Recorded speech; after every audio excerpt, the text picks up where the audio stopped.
হরে কৃষ্ণ, রাধে রাধে। পরম সত্য কথা চ্যানেলে আমি আপনাদের স্বাগতম জানাই।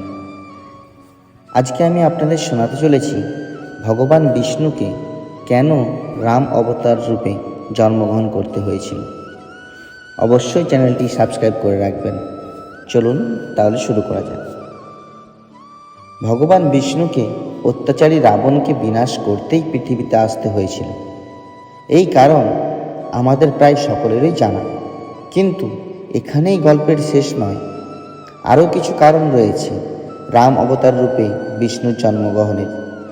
পুরাণ মতে ভগবান বিষ্ণুকে রাম অবতার রূপে জন্মগ্রহণ করতে হয়েছিল। তিনি অযোধ্যায় দশরথ রাজার ঘর আলো করে জন্মেছিলেন। রাম হল বিষ্ণুর সপ্তম অবতার। বিষ্ণুর এই রাম অবতারে পৃথিবীতে আবির্ভাবের কারণ ব্রহ্মার এক বরদান। ব্রহ্মার আরাধনা করে রাবণ এমন বর প্রাপ্ত হয়েছিলেন যে তাকে হারানোর ক্ষমতা ভূভারতে কারও ছিল না। তিনি অমরত্বের জন্য সাধনা করেছিলেন, কিন্তু অমরত্ব প্রদান না করলেও ব্রহ্মা এমনই বরদান করেছিলেন যে রাবণ পেয়েছিলেন প্রায় অমরত্ব।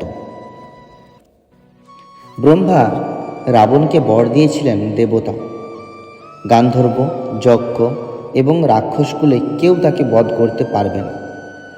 আর কোনো মানুষের পক্ষেও মহাবীর রাবণকে নিধন করা সম্ভব ছিল না। এইরূপ অপরাজয়ের হয়ে রাবণ অত্যাচার শুরু করেন। তখন ভগবান বিষ্ণুর দ্বারস্থ হন দেবতারা। রাবণের বিনাশের উপায় জানতে বলেন। বিষ্ণুকেই ফের পৃথিবীতে যেতে হবে অধর্মের হাত থেকে ধর্মকে রক্ষা করতে। বিষ্ণুকে মানুষ রূপে জন্ম নিতে হবে, তবেই তাকে পরাভূত করা সম্ভব। বিষ্ণু তখন কৌশলার গর্ভে জন্মগ্রহণ করেন এবং রাবণকে নিধন করেন।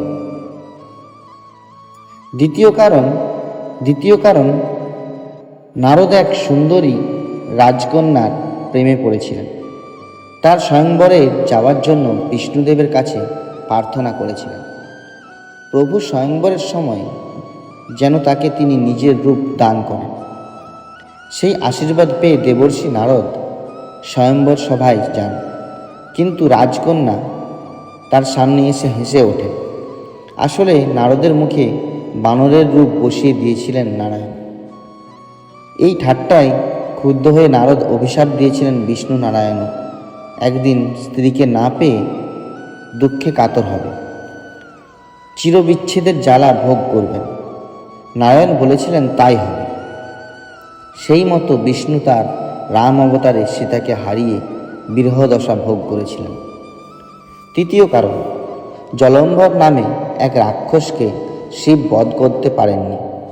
বিষ্ণু জানতেই ওই রাক্ষসের স্ত্রী বৃন্দার ধর্মনিষ্ঠার কারণে জলন্ধর জয়লাভ করেছে। তখন বিষ্ণু জলন্ধর রূপ নিয়ে বৃন্দার সামনে যান। বৃন্দার স্বামী ভেবে বিষ্ণুকে জড়িয়ে ধরেন। তারপর বিষ্ণুদেব প্রকট হন। তখন বৃন্দা তাকে অভিশাপ দেন তার সতীত্ব হরণের জন্য একদিন তার স্ত্রীও চুরি হয়ে যাবে।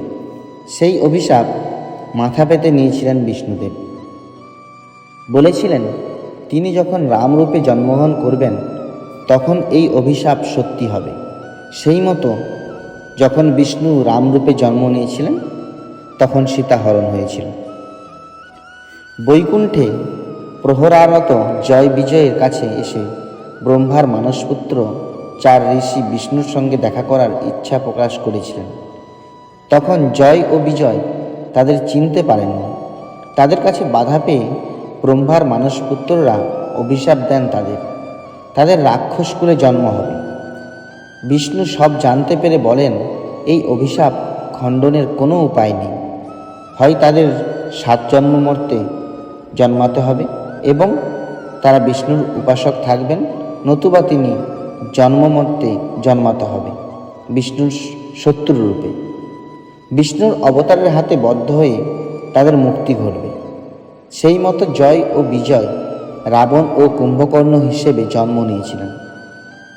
বিষ্ণুর রাম অবতার রূপে মর্তে আসার নেপথ্যে এটাও একটি কারণ ছিল। আমার কথাগুলি ভালো লেগে থাকলে অবশ্যই লাইক, শেয়ার অ্যান্ড সাবস্ক্রাইব করবেন। ধন্যবাদ।